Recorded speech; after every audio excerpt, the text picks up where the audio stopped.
What is up? I am so excited about this training. And I was like, just after a workout on the floor, nitty gritty. And I just had a call with a divine bestie of mine. And it was like channeling through. And I wanted to capture my passion on this specific topic and how I have let it take me out at the knees for years and how I've learned to actually use it. And I'm fired up. And this is about channelizing your anger and or your fear into something incredibly powerful that actually benefits you instead of taking you out at the knees, which is what tends to happen when most of us experience anger or fear.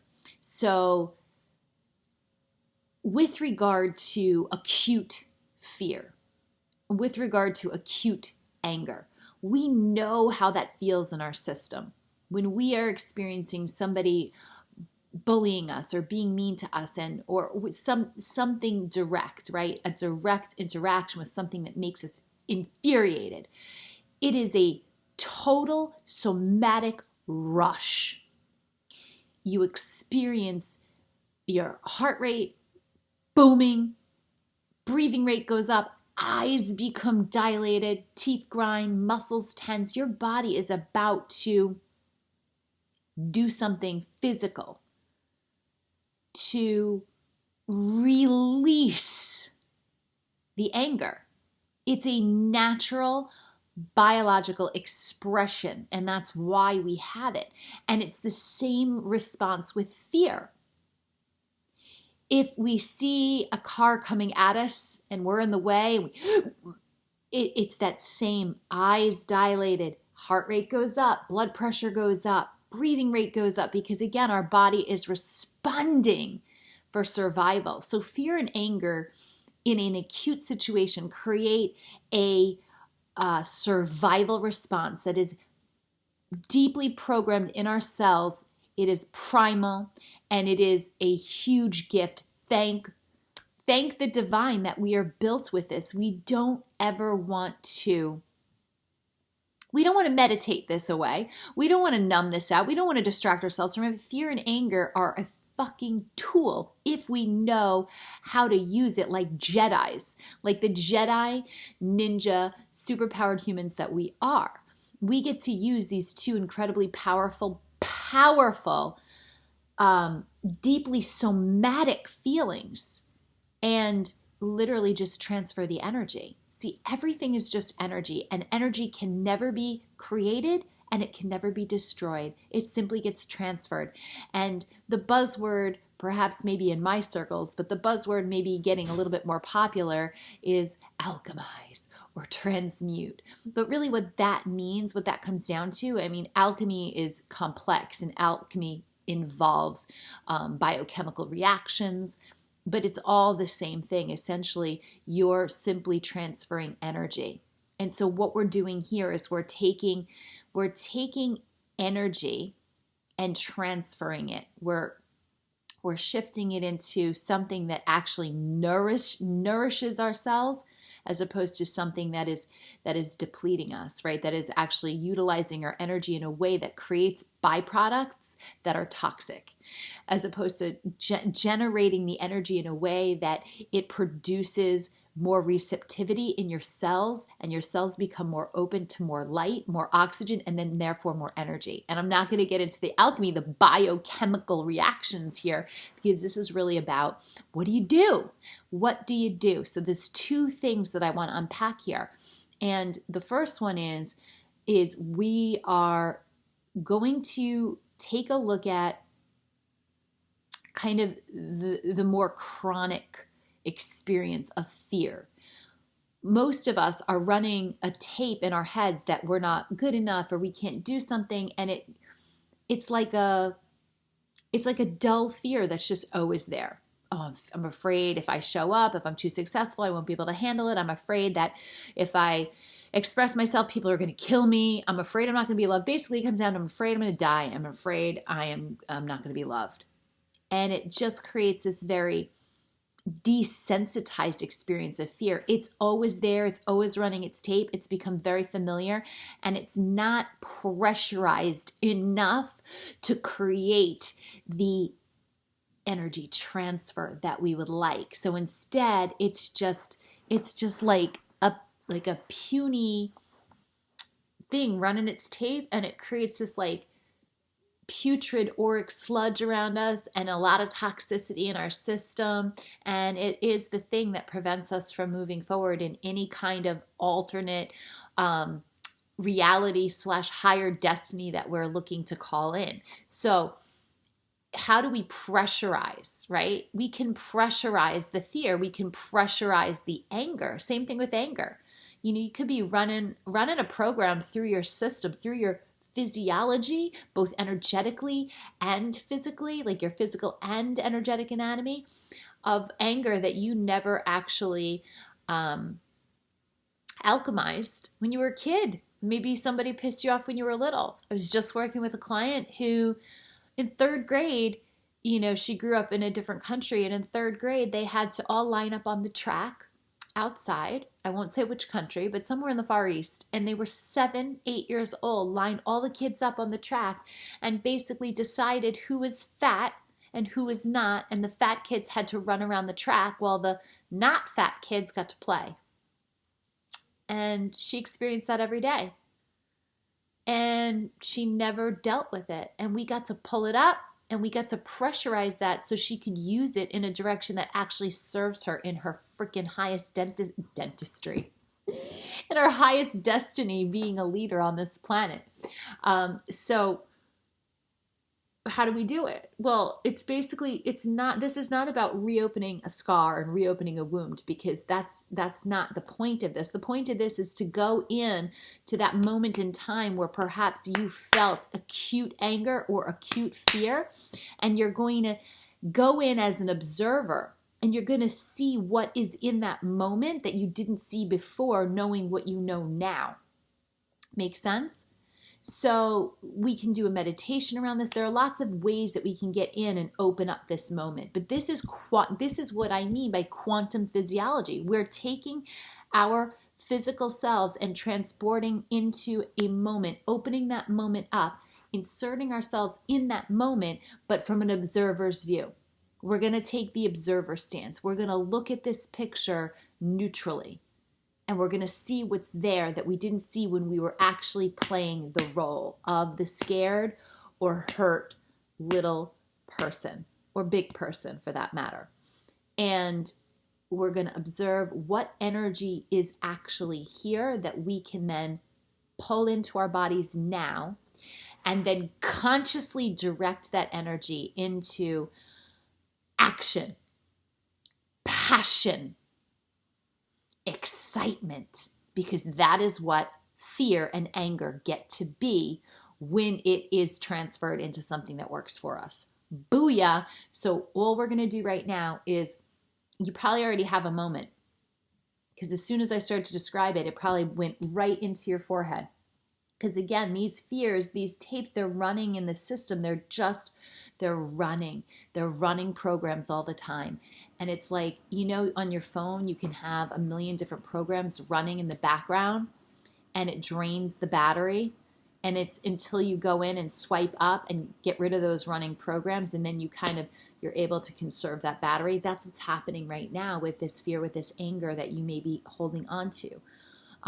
Maybe something that happened yesterday, and you didn't let it be, because there's really nothing to do. It's not like we have to do anything except for just pull it up. My hair is annoying me, and it's so funny because you can use your camera as a mirror. So I'm like, oh, okay, I'm gonna use this as a mirror. I just noticed myself doing that. It's so funny. So you can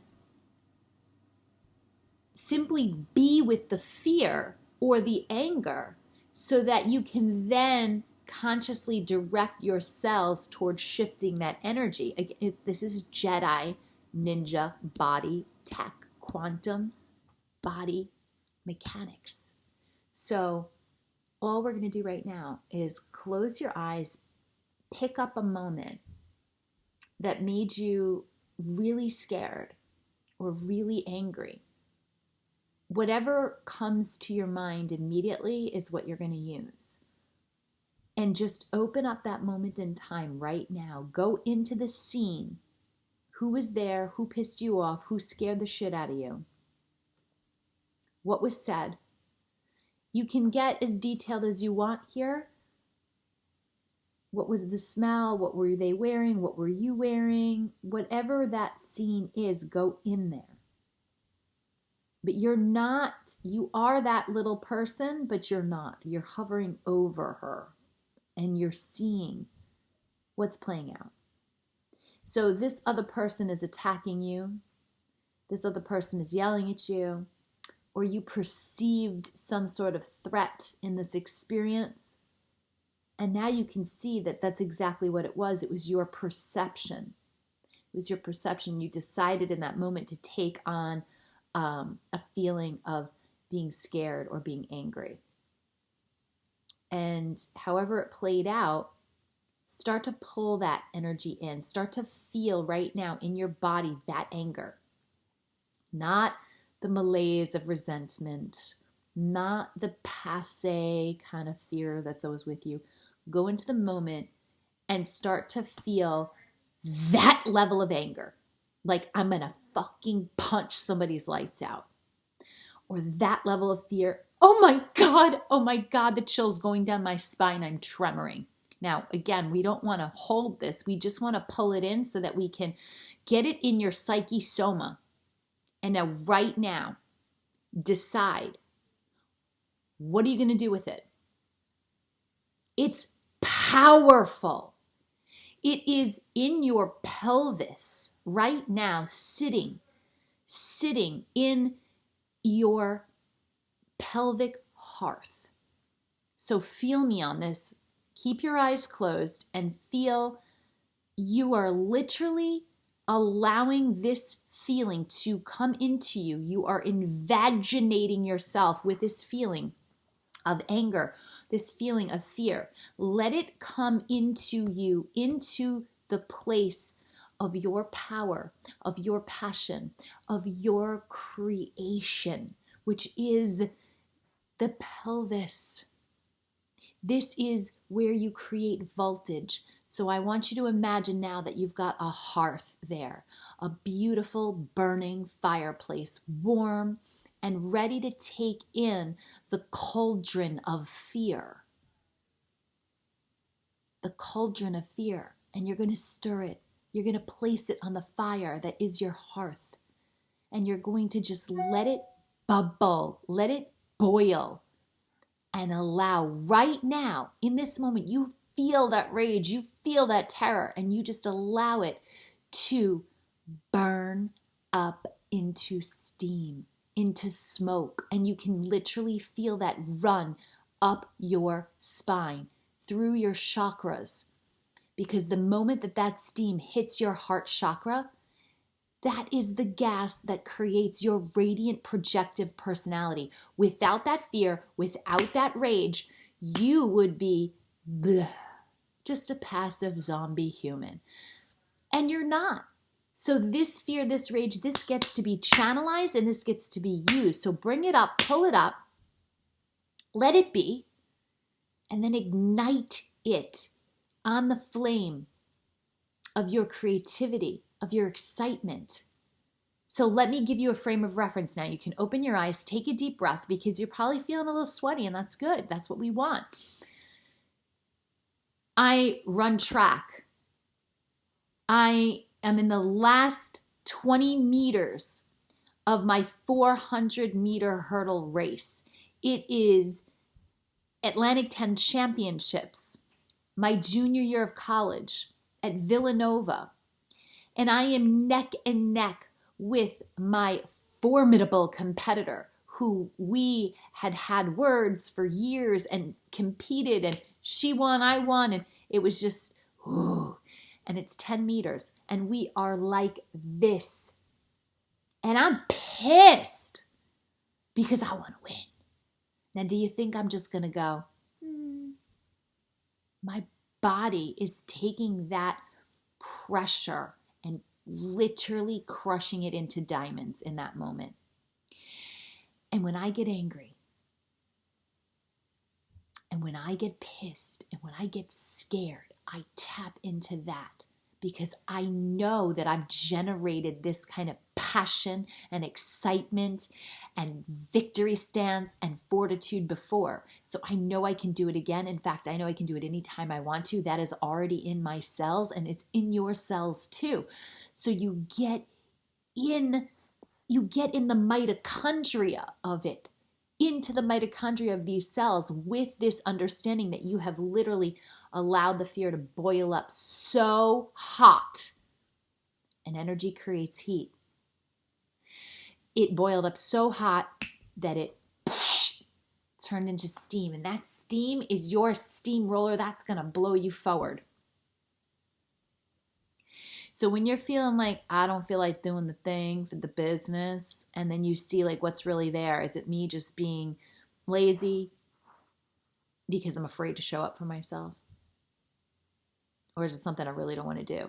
Is it me just getting distracted because what if I succeed and I'm really afraid? And you kind of run this, and it's kind of get into the mitochondria of your cells with this kind of anchoring in this psychosomatic response of, oh, I'm terrified. What if I lose everything right now? So you stop, what if I succeed? What if you do and everything blows up? Feel it. Like, oh my God, everything's on the line and I gotta win. Are you gonna get distracted then? I wasn't going to like walk off the track and say, I'm sorry, there's 10 meters left, but I actually have to go make dinner for my daughter. So let me go handle that first. And then I'll come back to this when I feel like I can do it. It's a practice. It's practicing victory every day, every moment. So it doesn't have to be so extreme, but you can use this technique over and over until you actually build a new self-concept. And in that new version of yourself, that fear has run out. It's not in your system anymore. You've let it clear. You've cleansed yourself of it. That anger is cleansed out. So now all you're left with is the diamonds. So play with this. It's not something that has to be another task. It's something you just practice and you do. And every time you notice it, the more subtle the fear and the anger are, the more opportunity there is to really play with that. And the alchemy of fear, remember, it happens in your pelvis. So get that hearth, get that flame stoked, put that cauldron of energy on it, and let it transfer into the passion and the excitement and the action and the sexual magnetism of your radiant projective personality. So you're lighting up the flames from that lower triangle, which are the lower chakras, right? Your root, your sacral, and your solar plexus chakra. And let it grow, let it expand. And in those flames, let it turn to gas and let it come up into your heart chakra, where you're going to literally, when fear meets love, it melts. I know you know that on a cellular level. And then from there, you get that into your throat chakra, and you don't have to prove yourself. You just emanate, you emote from a place of sensuality and receptivity and openness and ease and purity and innocence and truth. And you speak that, and it clears your third eye, and then you hear your intuition coming in, coming down through your crown. Your crown is also a very safe place to be as well. So you anchor yourself in, knowing that you have everything you require for everything that you desire, and you are so worthy of it. I can go on. I'm going to stop here. Perfect timing. 20 minutes. Depth. So much love. That's it. That's all you got to do.